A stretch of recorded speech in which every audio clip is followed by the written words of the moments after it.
परमेश्वर धन्यवाद, सारा आदर महिमा हम आपको देते हैं पिता परमेश्वर।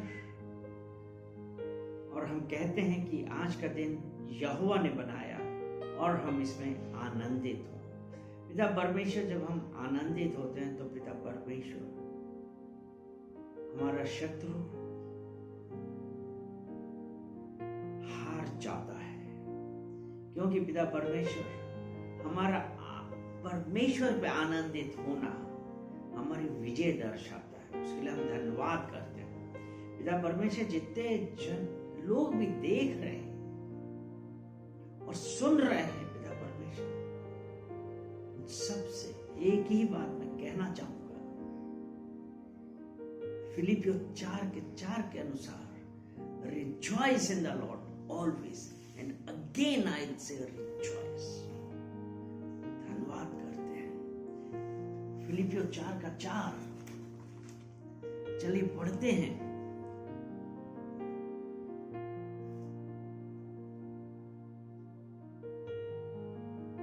इसमें लिखा है,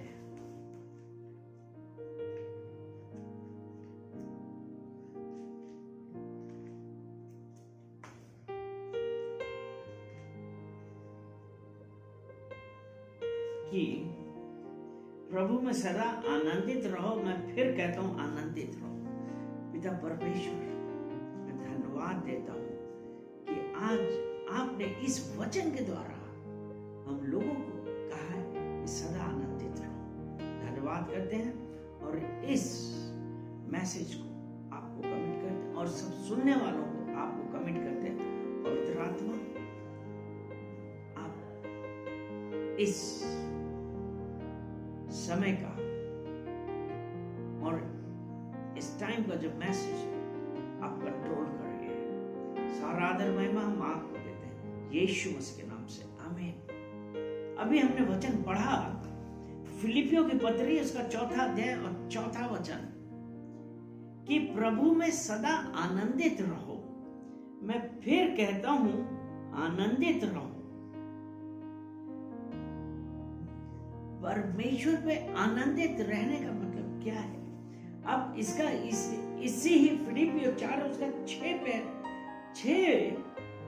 वचन जब हम पढ़ते हैं, उसमें लिखा है, किसी भी बात की चिंता मत करो,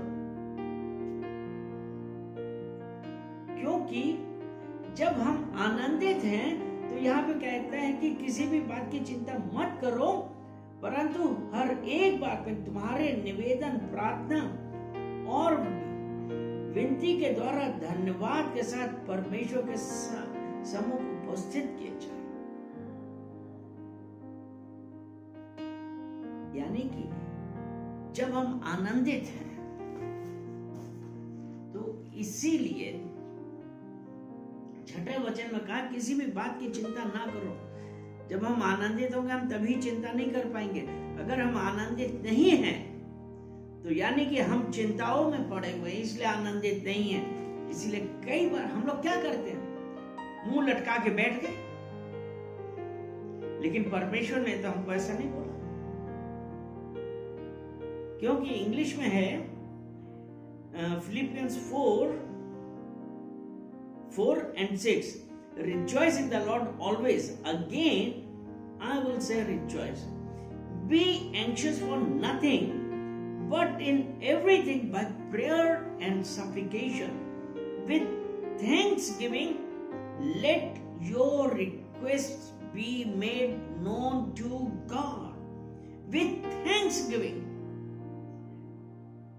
अगर हम चिंता में हैं, इसमें ऐसा लिखा है ना, किसी भी बात की चिंता मत करो, और विथ थैंक्स गिविंग, हमारे जो रिक्वेस्ट हैं हम परमेश्वर के सम्मुख लाते हैं। जब हम अपनी रिक्वेस्ट, जो हमारी विनती है, परमेश्वर के पास कैसे लाते हैं? धन्यवाद देते हुए। और धन्यवाद हम कब देते हैं? जब हमको किसी बात की चिंता नहीं होती। और हम कब धन्यवाद देते हैं? जब हमको विश्वास होता है। विश्वास परमेश्वर पे जब है, क्योंकि अगर हम इब्रानिया की पुस्तक उसका 11 अध्याय, उसका पहला वचन जब हम देखते हैं, इब्रानियों की पुस्तक 11 अध्याय और पहला वचन कहता है, अविश्वास आशा की हुई वस्तुओं का निश्चय और अनदेखी वस्तुओं का प्रमाण है। और फिलिपियों 4:4 में कहा, सदा आनंदित रहो, और 6 में कहा, किसी बात की चिंता मत करो, क्योंकि हमारा विश्वास आशा की वस्तुओं का निश्चय और अनदेखी वस्तुओं का प्रमाण है। विश्वास, आज प्रत्येक जन को किसी न किसी वस्तु पे विश्वास है। हर कोई किसी न किसी उस पर विश्वास करता है। कोई कहता है कि हम मेहनत कर रहे, हमको विश्वास है हमारा काम हो जाएगा। लेकिन हमारा जो मसीह को जानने वाले हैं, उनके लिए क्या है कि जो हमारा विश्वास परमेश्वर पे है। और यहां पे मैं एक चीज और आपको 1-2 वचन और शेयर करता हूं। ये यूहन्ना की पत्री, उसका पहला अध्याय, उसका 12वां वचन हम सुनते हैं। उसमें ऐसा लिखा है, परंतु जितनों ने उसे ग्रहण किया, उसने उन्हें परमेश्वर की संतान होने का अधिकार दिया, अर्थात उन्हें जो उसके नाम पर विश्वास रखते हैं। हमको विश्वास है हम परमेश्वर की संतान हैं, ठीक है। और विश्वास आशा की वस्तुओं का निश्चय, अनदेखी वस्तुओं का प्रमाण है। हम विश्वास से ही तो परमेश्वर के संतान हुए, वो विश्वास है। और एक चीज मैं और आपको यहां पे बतलाना चाहूंगा कि अगर हम रोमियो की पत्री पढ़ें, उसका 8वां अध्याय और 14 वचन, रोमन्स चैप्टर 8 वर्स 14, उसमें लिखा है कि इसलिए कि जितने लोग परमेश्वर के आत्मा के चलाए चलते हैं, वे ही परमेश्वर के पुत्र हैं। यूहन्ना 1:12 में है कि जितनों ने उसे ग्रहण किया, उसने उन्हें परमेश्वर की संतान होने का अधिकार दिया, अर्थात जो उसके नाम पर विश्वास रखते हैं। लेकिन रोमियो की पत्री 8 और उसके 14 में लिखा है कि जितने लोग परमेश्वर की आत्मा के चलाए चलते हैं, वे ही परमेश्वर के पुत्र हैं, अर्थात परमेश्वर के भय में चलने वाले हैं। इसका मैं एक उदाहरण देता हूं। वो रोमियो की पत्री है, उसका पहला अध्याय और उसका 21वां वचन जब हम देखते हैं, तो इसमें ऐसा लिखा है कि इस कारण कि परमेश्वर को जानने पर भी उन्होंने परमेश्वर के योग बड़ाई और धन्यवाद ना किया, परंतु व्यर्थ विचार करने लगे, यहां तक कि उनका निर्बुद्धि मन अंधेरा हो गया। यानी कि जो हमने यूहन्ना 1:12 में पढ़ा था ना, कि उसने परमेश्वर की संतान होने का अधिकार दिया, और यहां पे लिखा है कि परमेश्वर को जानने पर भी उन्होंने परमेश्वर के योग्य बड़ाई और धन्यवाद ना किया, परंतु व्यर्थ विचार करने लगे, यहां तक कि उनका निर्बुद्धि मन अंधेरा हो गया। और जब यही बात हम रोमियो 8 और उसके 14 में पढ़ते हैं, तो उसमें यह लिखा है, जितने लोग परमेश्वर के आत्मा के चलाए चलते हैं, वे परमेश्वर के पुत्र हैं। आत्मा के चलाए चलना यानी कि परमेश्वर के भय में, परमेश्वर की आज्ञाओं पे चलने का है। जब हम उसके अनुसार चलते हैं, तभी तो हमने अभी फिलिपियों 4:4 में पढ़ा है, सदा आनंदित रहो, सदा आनंदित रहो। हम तभी रह सकते हैं क्योंकि हम परमेश्वर की आत्मा के चलाए चलते हैं, इसलिए परमेश्वर के पुत्र हैं। परमेश्वर के पुत्र हैं तो हमें विश्वास है। यही था ना कि प्रभु में सदा आनंदित रहो। मैं फिर कहता हूं, आनंदित रहो।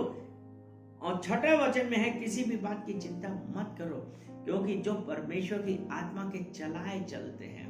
और परमेश्वर ने 2 तीमुथियुस 1 उसका 7वां वचन में उसने कहा है कि परमेश्वर ने हमको भय का आत्मा दिया ही नहीं है। परमेश्वर ने हमको भय का आत्मा नहीं दिया है। उसमें लिखा है 2 तीमुथियुस 1 अध्याय उसका 7वां वचन कि क्योंकि परमेश्वर ने हमें भय की नहीं पर सामर्थ्य और प्रेम और संयम की आत्मा दी है। और जब हम परमेश्वर के आत्मा के चलाए चलते हैं, हालेलुया, तो हमको एक चीज जाननी जरूरी है कि हमको कैसी भी परिस्थिति आए, हमको आनंदित रहना है, सदा आनंदित रहना, उसको धन्यवाद देना है परमेश्वर को। अब मैं आपको एक वचन बताता हूं, इब्रानियों की पत्री उसका 11 अध्याय में अभी हमने पढ़ा कि अब विश्वास आशा की वस्तुओं का निश्चय और अनदेखी वस्तुओं का प्रमाण है। और उसका चौथा वचन हम देखें, विश्वास ही से हाबिल ने कैन से उत्तम बलिदान परमेश्वर के लिए चढ़ाया और उसी के द्वारा उसके धर्मी होने की गवाही भी दी गई, क्योंकि परमेश्वर ने उसकी भेंटों के विषय में गवाही दी। यानी कि हमारा ट्रस्ट कहां पे है, हमारा विश्वास कहां है। हम देखते हैं प्रेरितों के कार्य उसका 4 अध्याय और उसका 12 वचन। जब हम परमेश्वर पर विश्वास करते हैं तो इसमें ऐसा लिखा है, किसी दूसरे के द्वारा उद्धार नहीं, क्योंकि स्वर्ग के नीचे मनुष्यों में और कोई दूसरा नाम नहीं दिया गया है जिसके द्वारा हम उद्धार पा सके। हमको विश्वास है कि हमारा उद्धार हो गया है यीशु मसीह के द्वारा। यीशु मसीह के द्वारा जब हमने स्वीकार किया यीशु मसीह हमारा परमेश्वर हमारा उद्धार करता है, तो विश्वास से हमारा उद्धार हुआ। हालेलुया। क्योंकि जब विश्वास से उद्धार हुआ है, तो अगर हम रोमियो की पत्री उसका 10वां अध्याय और उसका 17 वचन पढ़ते हैं, रोमियो की पत्री उसका 10 अध्याय उसका 17 वचन कहता है, अतः विश्वास सुनने से और सुनना मसीह के वचन से होता है। आमीन। हमारा विश्वास किससे? सुनने से, और सुनना मसीह के वचन से है।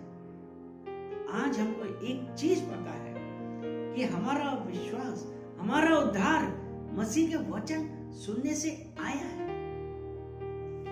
क्योंकि जब हमारा उद्धार हुआ, हमने मसीह के वचन सुने, उससे ही हमारा उद्धार हुआ है।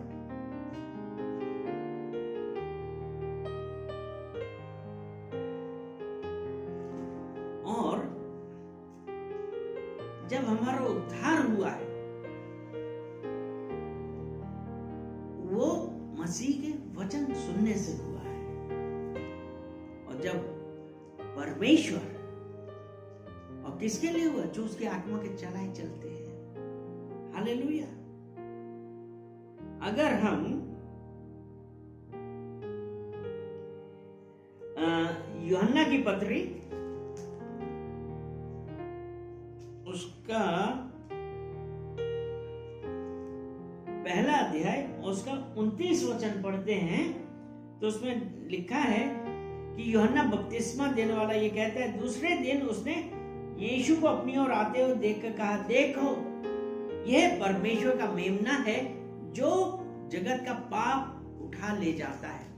विश्वास से उसने क्या कहा? यीशु मसीह को आते हुए देख के क्या कहा कि ये जगत का, ये परमेश्वर का मेमना है। क्या है? परमेश्वर का मेमना है जो जगत के पाप उठाने आया है। और इसी यूहन्ना 3:16 और 17 पढ़े तो उसमें ऐसा लिखा है, क्योंकि परमेश्वर ने जगत से ऐसा प्रेम रखा कि उसने अपना इकलौता पुत्र दे दिया, ताकि जो कोई उस पर विश्वास करे वह नष्ट ना हो परंतु अनंत जीवन पाए। 17 परमेश्वर ने अपने पुत्र को जगत में इसलिए नहीं भेजा कि जगत पर दंड की आज्ञा दे, परंतु इसलिए कि जगत उसके द्वारा उद्धार पाए।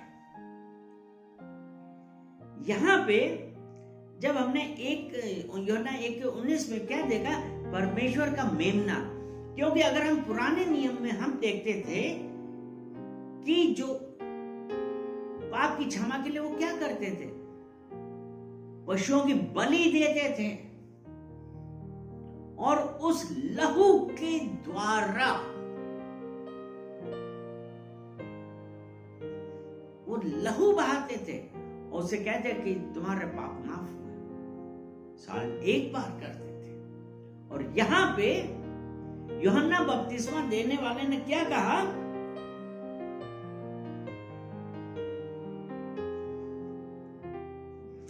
कि यह परमेश्वर का मेमना है जो जगत का पाप उठा ले जाता है। वो जो जानवरों का लहू चढ़ाया जाता था साल में एक बार था, और यहां पे वो कहते हैं जगत का पाप उठा लिया जाता है। और 3:16-17 में क्या है कि परमेश्वर ने जगत से ऐसा प्रेम किया कि उसने अपना इकलौता पुत्र दे दिया, ताकि जो कोई इस पर विश्वास करे वो नष्ट ना हो परंतु अनंत जीवन पाए। परमेश्वर ने अपने पुत्र को जगत में इसलिए नहीं भेजा कि वह जगत पर दंड की आज्ञा दे, परंतु इसलिए कि जगत उसके द्वारा उद्धार पाए। यानी कि यीशु मसीह आपके लिए, मेरे लिए क्रूस पर चढ़ गया।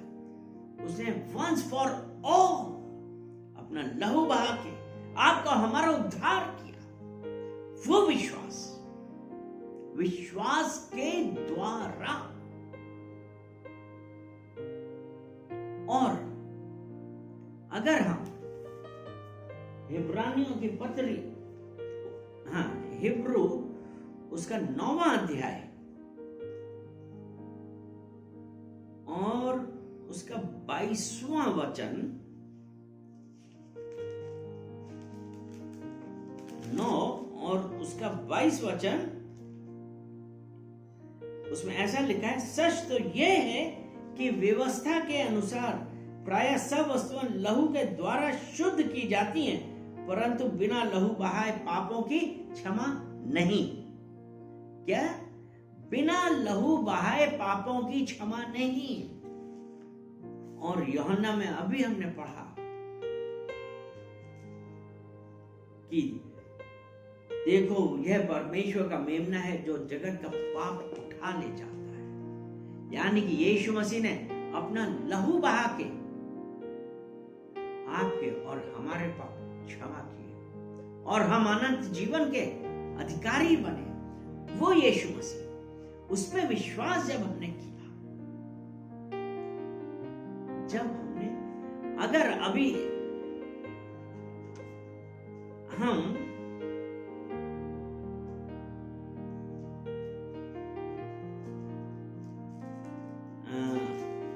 पढ़ते हैं,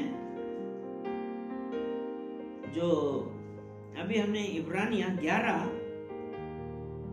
और उसका 4था वचन जो हमने अभी पढ़ा था, विश्वास ही से हाबिल ने कैन से उत्तम बलिदान परमेश्वर के लिए चढ़ाया। हाबिल ने क्या चढ़ाया था परमेश्वर के लिए? हाबिल ने परमेश्वर के लिए क्या चढ़ाया था?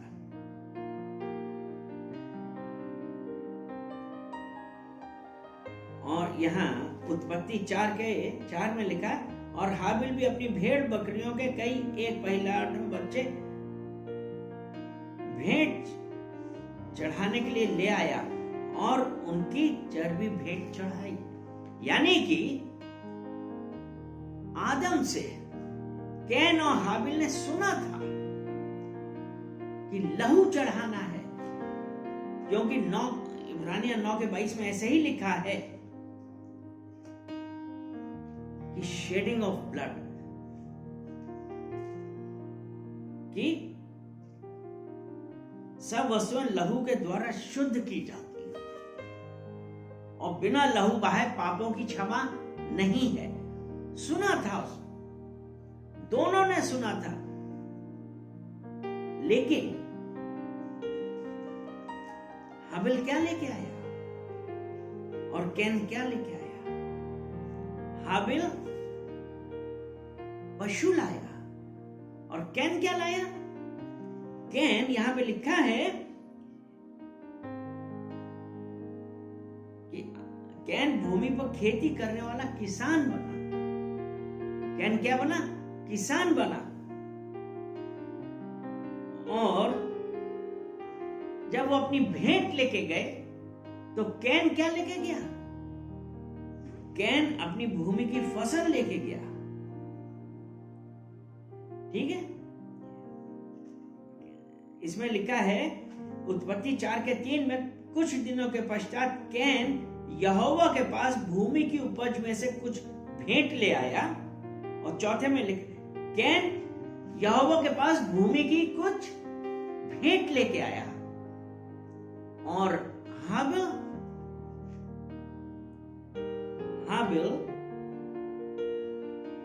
पहलौठे बच्चे भेंट चढ़ाने के लिए आए और उनकी चर्बी चढ़ाई, यानी कि शेडिंग ऑफ ब्लड। उन्होंने सुना था आदम से कि परमेश्वर को क्या भाता है और किससे हमारे पापों से छुटकारा होता है। हाबिल ने परमेश्वर की बात मानी, लेकिन कैन जो परमेश्वर को जानता था, लेकिन उसने अपने दिमाग से, अपनी बुद्धि का प्रयोग किया। यहां पे हम लोग क्या करते हैं? हम परमेश्वर पे विश्वास करने की जगह उसने अपनी बुद्धि का प्रयोग किया और उसको लगा हो सकता है वो इतनी अपनी भूमि की फसल लेके आए, हो सकता है उसकी वैल्यू हाबिल के जो वो जानवर था उससे ज्यादा हो। वो भी परमेश्वर को मानने वाला था, लेकिन उसने अपनी बुद्धि का प्रयोग किया और अपनी रीति रिवाजों के ऊपर चढ़ गया। रीति रिवाजों के अनुसार जब हम परमेश्वर की आज्ञाओं का पालन नहीं करते, हमने क्या किया? Man made religion.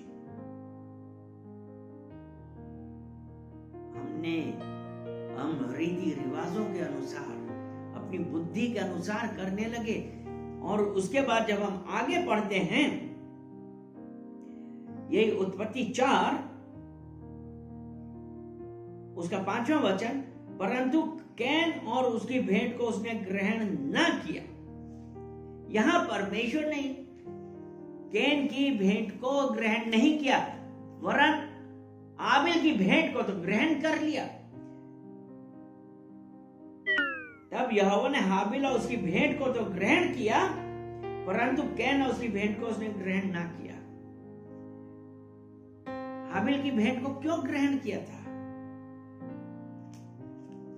हाबिल की भेंट को इसलिए ग्रहण किया था क्योंकि इब्रानियों 9:22 में अभी हमने पढ़ा है कि सच तो यह है कि उसका जो व्यवस्था के अनुसार प्रायः सब वस्तुएं लहू के द्वारा शुद्ध की जाती और बिना लहू बहाए पापों की क्षमा नहीं।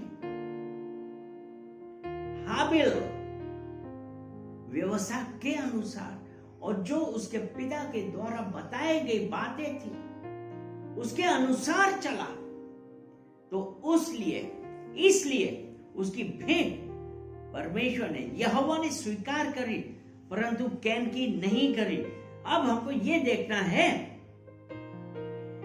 कि परमेश्वर ने कैन की भेंट क्यों स्वीकार नहीं करी।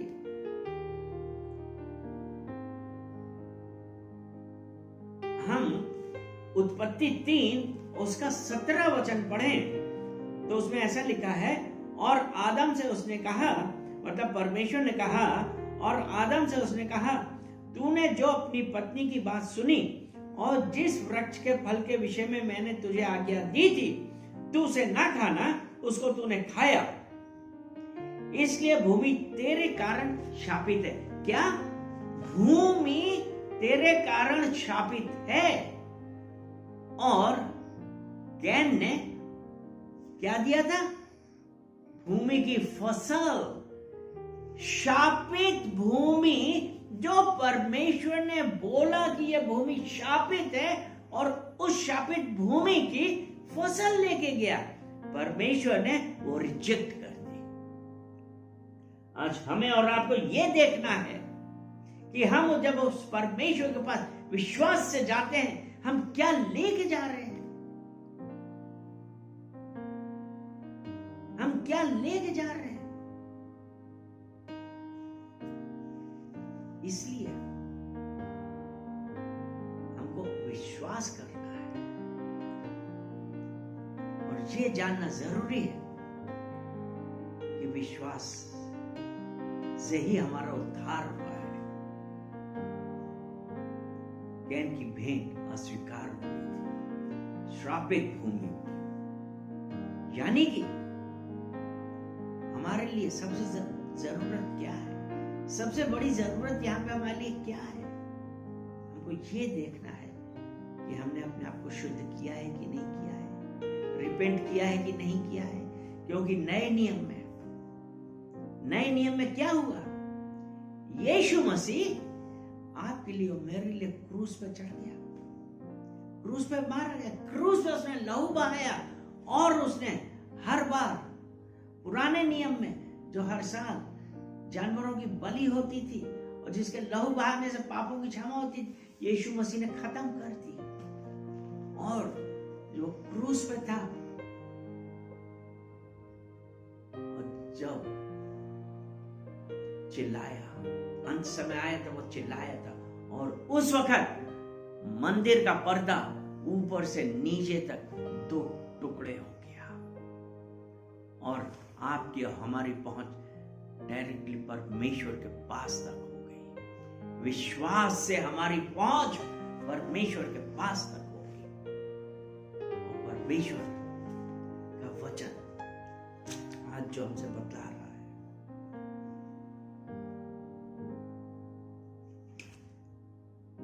कि जब हम परमेश्वर के पास आ रहे हैं तो हमको कैसे क्या करना है। रिपेंट करिए। जब हम रिपेंट करेंगे, वो परमेश्वर हमको माफ करने वाला है। इसीलिए हम एक लास्ट वचन पढ़ते हैं, यिर्मयाह उसका 32 चैप्टर और उसका 19वां वचन। चैप्टर 30, यिर्मयाह चैप्टर 32 वर्स 19। तू बड़ी युक्ति करने वाला और सामर्थ के काम करने वाला है। तेरी दृष्टि मनुष्यों के सारे चाल चलन पर लगी रहती है, और तू हर एक को उसके चाल चलन और कर्म का फल भुगताता है। परमेश्वर की दृष्टि मनुष्यों के सारे चाल चलन पे लगी हुई, सारे चाल चलन पे लगी हुई उसके, और हमारे कार्यों ही के अनुसार परमेश्वर हमें फल देता है। तो इसलिए आज हमको अपने आप को बदलने की जरूरत है, और हमको ये कहना है कि परमेश्वर जहां कहीं पे भी हम गलत हो गए हैं, जहां कहीं पे भी हम गलत हो गए हैं, हमको आप बदल दीजिए। जब हम ऐसा करेंगे, विश्वास रखिए, परमेश्वर हमारा छुटकारा देने वाला और हमारा उद्धार करता हमको माफ कर देगा, क्योंकि उसने कहा है तुम्हारे पाप मैं सदैव याद नहीं रखता, क्योंकि मैं करुणा से प्रीत रखने वाला परमेश्वर। हम धन्यवाद देते हैं कि आज उस परमेश्वर ने अपने वचनों के द्वारा हम लोगों से बातें करी। इसलिए हम धन्यवाद देते हैं और कहते हैं कि पिता परमेश्वर धन्यवाद कि आज आपने हम लोगों से हमारे विश्वास के बारे में बतलाया कि जब हमारा विश्वास पिता परमेश्वर आप पे है और विश्वास के ही द्वारा हमने आपको स्वीकार किया है, पिता परमेश्वर हम धन्यवाद देते हैं सब देखने वाले और सुनने वालों के लिए कि पिता परमेश्वर उनके मन में जो भी अगर डाउट है, पवित्र आत्मा आपका कन्विक्शन होने आए, आपका कन्विक्शन उनके ऊपर आए और वो ये जाने कि परमेश्वर करुणा से प्रीत रखने वाला परमेश्वर है और जब हमने विश्वास के द्वारा परमेश्वर को स्वीकार किया है, परमेश्वर ने हमारा उद्धार कर दिया है और हम अनंत जीवन के हकदार हो गए। पिता परमेश्वर हम आपका धन्यवाद करते हैं, सारा आदर महिमा हम आपको देते हैं यीशु मसीह के नाम से। आमेन, आमेन एंड आमेन।